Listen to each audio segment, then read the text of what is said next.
ગુરુગાથા કથા શ્રવણ એટલે કે શ્રવણ ભક્તિ. હરિલીલામૃતના ત્રીજા કળશના 10મા વિશ્રામમાં આ વાત છે. કથા સુણે તે કહી આદિ ભક્તિ, તેથી વધે છે નવધાની વિક્તિ.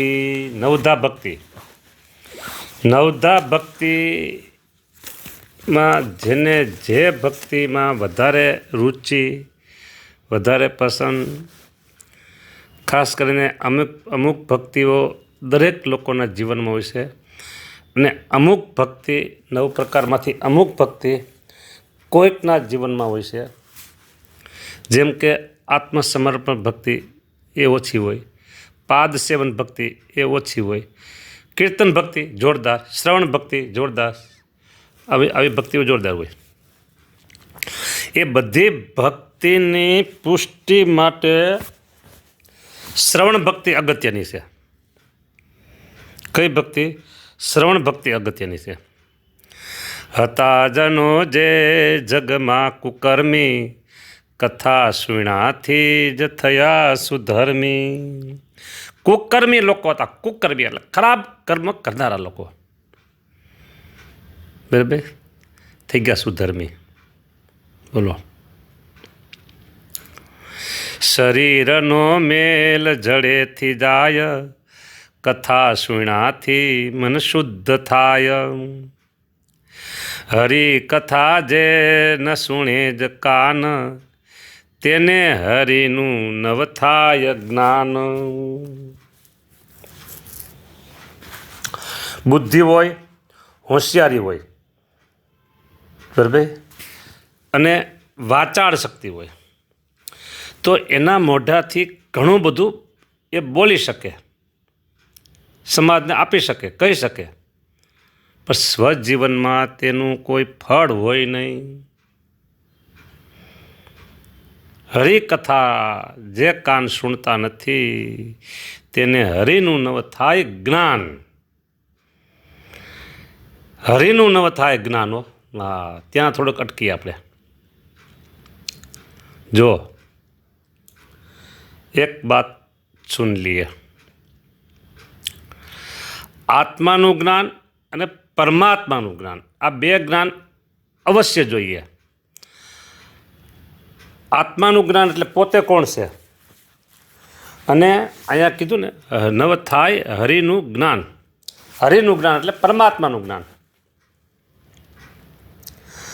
પોતે કોણ છે એ પોતે પોતાએ જાણવું જોઈએ. આ દેહ દેખાય છે પોતે નથી. ઇન બોડી, શરીરની અંદર જે છે એ પોતે છે. આ જાણવા માટે તો ઘણું બધું વિચારવું પડે, સમજવું પડે.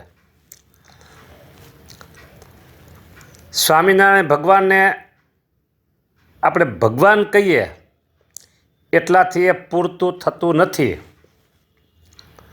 સર્વોપરી કહીએ તોય હજી ઘણી અધૂરી વાત છે. સર્વાવતારી પૂર્ણ પુરુષોત્તમ, સર્વેના સ્વામી, સર્વે નામના નામી, સર્વે ધામના ધામી, સર્વે અવતારના અવતારી, સર્વે કારણના કારણ, સર્વના કરતા હરતા, અન્યથા કરતું શક્તિના ધારક, એવા સદા સાકાર સ્વરૂપ. આટલું તો સમજવું જ પડે આત્યંતિક કલ્યાણ માટે. એ કથામાંથી જાણવા મળે. અત્યારે તમે કથા સાંભળો છો તો તમને અત્યારે આ જ્ઞાન થાય. અને અત્યારે 9મું વચનામૃત એમ કે છે, ભગવાનનો પાકો નિશ્ચય, દ્રઢ નિશ્ચય ન હોય તો તે બ્રહ્માના લોકમાં જાય અથવા તો દેવતાના લોકમાં જાય, પણ પુરુષોત્તમ ભગવાનના ધામને તો તે ન પામે. આવું વાક્ય સ્વામિનારાયણ ભગવાનનું છે. જો આ વાત ક્યાંથી તમને જાણવા મળી? અત્યારે કયો કથા સાંભળો છો એટલે. પરમાત્માના જ્ઞાન વિનાનું જીવન લુખ્ખું છે. લાડુ તો બનાવ્યા પણ ગરમ પાણી કરી ચૂરમા લાડુ હતા. લાડુ તો ચૂરમાના બનાવ્યા, પણ ગરમ પાણીમાં સરસ મજાનો લોટ મેળવી અને લોટના સરસ ગોળા વાળીને બનાવી દીધા, પણ અંદર સાકર નથી, ગોળ નથી કે ઘી નથી, પણ લાડુ થઈ ગયા તૈયાર. બોલો, હવે લાડુને કેમ ખાવા કયો, ગળે ઉતારવા કેમ કયો? લાડુ કહેવાય પણ ગળે ઉતારવા કેમ? એવા સરસ મજાના લાડુ બ્રહ્માનંદ સ્વામી લઈને આવ્યા દાદા ખાચરના દરબારગઢમાં. પછી એમ થયું કે હવે તો અહીં ભિક્ષા મળશે, માટે આ લાડુ નકામા છે, જરૂર નથી અત્યારની. એટલે દાદા ખાચરના દરબારગઢમાં એક કૂતરું બેઠું હતું, તેને લાડુ રડતો તરફ ઘા કર્યો એટલે કૂતરું ભાગી ગયું. પછી અંદર સૂંઘતો લાડુ પાસે આવ્યો અને લાડુને સૂંઘીને કૂતરો મોઢું બગાડીને દૂર ભાગી ગયો. લાડુ ખાધો નહીં. કેમ? કાંઈ નહોતું ઘી કે નહોતું ગોળ, નહોતી ખાંડ કે નહોતી સાકર. તો આ ભગવાનના જ્ઞાન વગરનું જીવન આ લાડુ જેવું કહેવાય. લ્યો, હવે તમારે વિચાર કરવાનો રહ્યો કે આપણે આત્યંતિક મુક્તિ, છેલ્લો જન્મ એ જો કરવો હોય તો પછી ભગવાનના સ્વરૂપનું જ્ઞાન પ્રાપ્ત કરવું જ પડે. ન ચાલે જ નહીં. ન ચાલે તો નો જ ચાલે. તમને કહું, ડીઝલ પેટ્રોલથી જે ગાડી ચાલતી હોય, 4 વ્હીલ કે 2 વ્હીલ, બરાબર, 2 વ્હીલમાં એવું છે કે ડીઝલનો ખલાસ થઈ ગયું, પેટ્રોલ ખલાસ થઈ ગયું, જે હોય તે ખલાસ થઈ ગયું, તો તમે એને તમારા હાથથી દોરી અને નીચે ચાલતા એને લઈ શકો ખરા. અરે 5 કિલોમીટર તમે લઈ જાઓ ને દોરી, કદાચ ને વાંધો ન લઈ જવાય. પણ 4 વ્હીલ ગાડીમાં પેટ્રોલ ડીઝલ જે વપરાતું હોય એ કશું ના હોય. પછી તમે ગાડીને ગમે એટલા સેલ માર્યા કરો, ચાવી ભરાવ્યા કરો, ગમે તે કરો, પણ ગાડી ચાલે નહીં. નો ચાલે તો નો જ ચાલે. હા, એમ. પછી તમે એમ કહો પાણી નાખી દઈ, કેરોસીન નાખી દઈ, અરે દૂધ નાખો અંદર, સરસ મોંઘું, પણ ગાડી ન ચાલે તો ન ચાલે. દૂધ નાખો, પાણી નાખો, કેરોસીન નાખો, પછી ગાડી હાવ, સમજા ને? પછી ડીઝલ પેટ્રોલ ભરો તોય ગાડી ન ચાલે તે ન ચાલે. એમ ભગવાનનું જે આ જ્ઞાન છે તે આત્યંતિક કલ્યાણ માટે જોઈએ જ. એ આત્યંતિક કલ્યાણ એના વગર ન થાય તે ચાલે જ નહીં. હા, હરી કથા જેન સુણે જ કાન, તેને હરિનું નવ થાય જ્ઞાન. બોલો.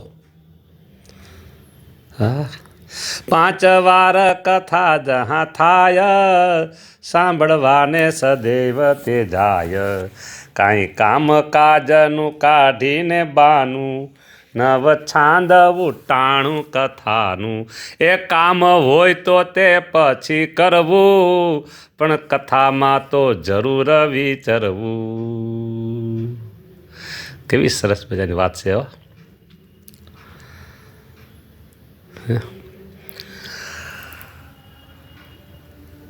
જે કથાના અભ્યાસી છે ને, અભ્યાસી, એને આ કથા ગમશે.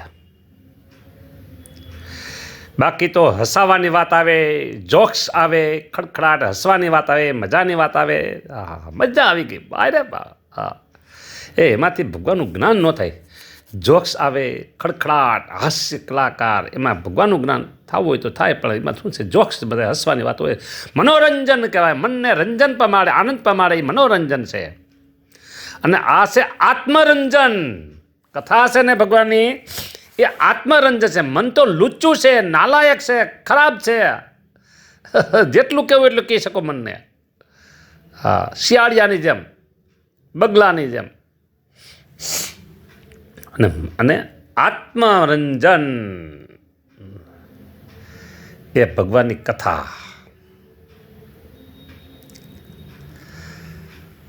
મારા ગુરુદેવ પાસે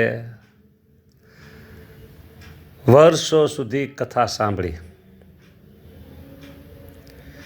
કથામાં એક જ વાત આવે, આચરણ ધર્મ પાલન, વિષય ખંડન અને ભગવાનનું જ્ઞાનની વાત.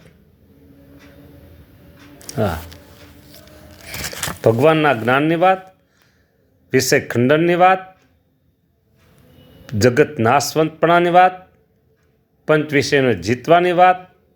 એટલે ટૂંકમાં કહેવું ને તો કહેવાય આજ્ઞા અને ઉપાસના, આ બે વાત આવતી. લ્યો, આજ્ઞામાં બધી વાત આવી ગઈ.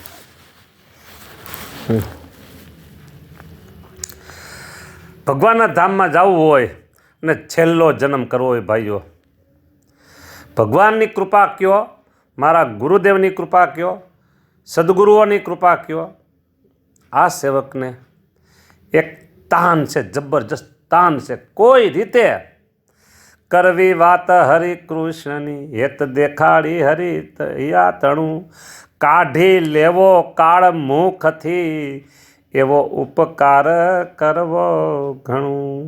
આ એક જ તાન છે. હજી થોડીક મારા હૃદયની વાત તમને કરું તો, દુઃખની વાત કરું. મને દુઃખ મારું નથી, મને થોડુંક દુઃખ થાય. ભગવાનને સર્વોપરી જે લોકો નથી સમજતા, તો એ બિચારાને બ્રહ્માના લોકમાં કા દેવતાના લોકમાં મધ્યનું 9મું વચનામૃત કહે છે. બરાબર? હા, છેલ્લો જન્મ ક્યારે થશે એનું આપણે ચિંતા થાય. એટલે એનું દુઃખ થાય કે અરે આને મનુષ્ય જન્મ આવ્યો ને બિચારો ભગવાન પાસે ક્યારે પહોંચશે. જીવન જુઓ તમે તો સરસ, બ્યુટીફુલ, સરસ જીવન, આજ્ઞા સરસ, ભજન સરસ, પણ ભગવાનની ઓળખવાની રીતમાં એ થાપ ખાઈ ગયા હોય. આવા લોકો તો ઘણા દેખાય, પણ આપણે ચોખ્ખું કહેવાય કેમ? એને દ્રઢતા કરી હોય અને એને વચનામૃતમાંથી ગોતીને પાકું કર્યું હોય, બીજાની વાતો સાંભળી પાકું કર્યું હોય. એટલે આપણી વાત પછી એને મળે, ગળે ઉતરે નહીં વાત.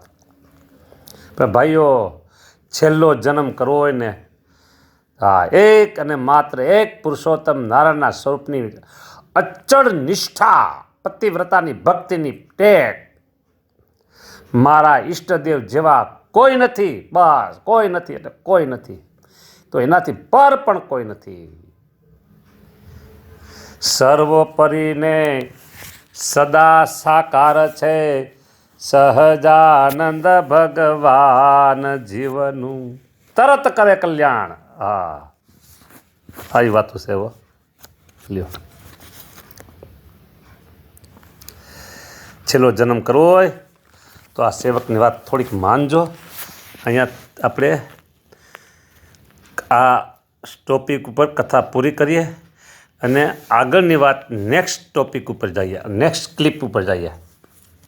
નેક્સ્ટ ક્લિપ, બરાબર, બીજી ક્લિપ ઉપર.